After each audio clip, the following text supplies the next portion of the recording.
Hi, I'm Michael Wargo, team pilot for Precision Aerobatics and Hobby King. Today, we are going to try to break some bad habits. Got 5 things that I think are just habits that most of us get into with our flying, and that includes me, that really works against everything I'm trying to do, which is teach you to be a bit more conscientious about everything and fly a little better, practice a little more. So here we go. Another thing I think we're all guilty of, and is a very bad habit, and I think for me it's my worst habit. I fail to check my equipment with regularity. This plane's been flying great forever, so I just take it out of the truck and go fly. The thing is, there's a lot of little things that can loosen up. Ball links, sometimes even glue joints come apart. It's a really good idea every once in a while to take the aircraft and just give it a once over. I know a lot of people are religious about this, and I envy them. I'm always in a hurry, always have work to do, so I just take the plane out and fly it. It's happened to me with very expensive jets. It's happened with large aerobatic aircraft.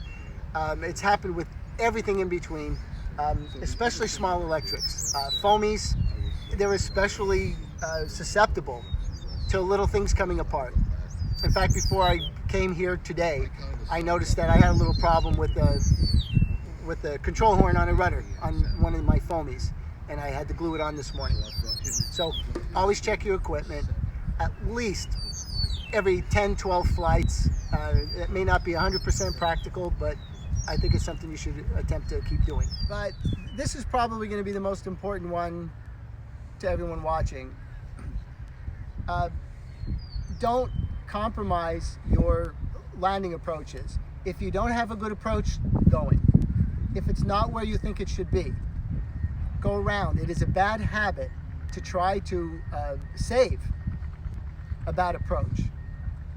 In so many ways, it makes so little sense. Because as soon as your approach is wrong, clearly wrong, you take the odds of a landing being almost 100% to 1 out of every 3 times it's going to backfire on you. Well, it looks like it's going a little long, and it looks like I should go around, but I think I could save it. And then, you land at the very end of the runway. Sure, sometimes it works out. But especially with an expensive aircraft, turbine jets, I see people do it with really expensive aircraft.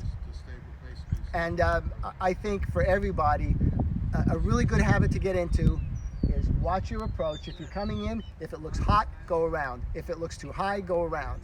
If you're coming in a little short or shorter than normal, go around. Because, even if it's 1 out of 3 times or 1 out of 10 times, it will bite you in the behind. There is no way around it.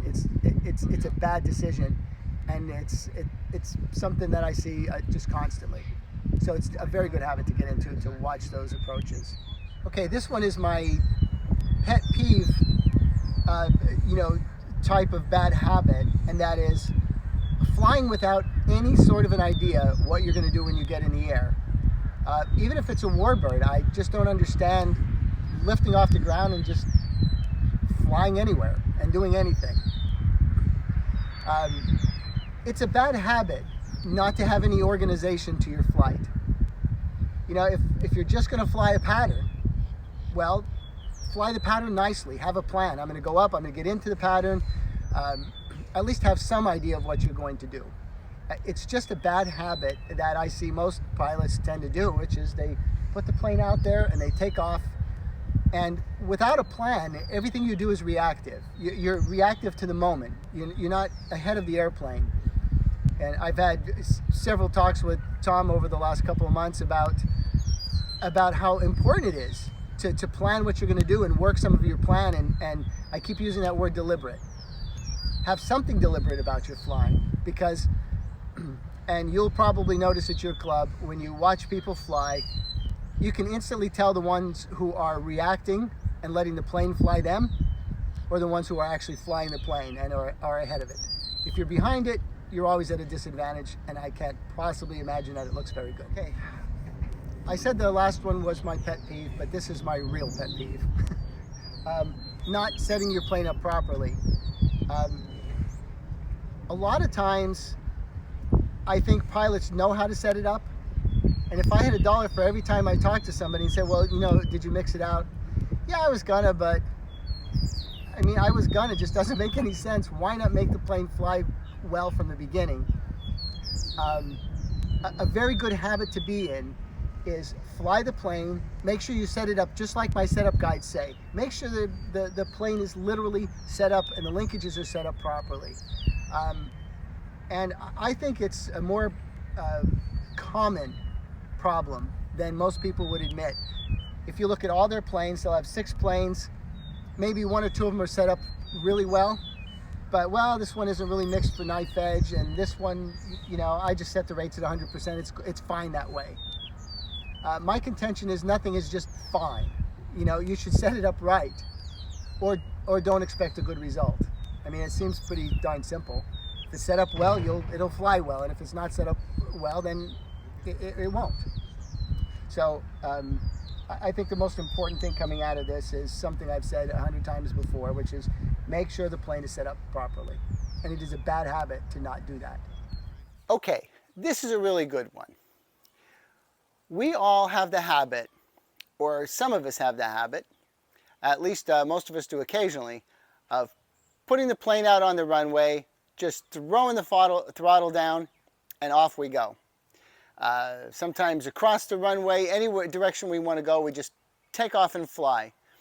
No point, nothing deliberate, and nothing that tends to make us look good.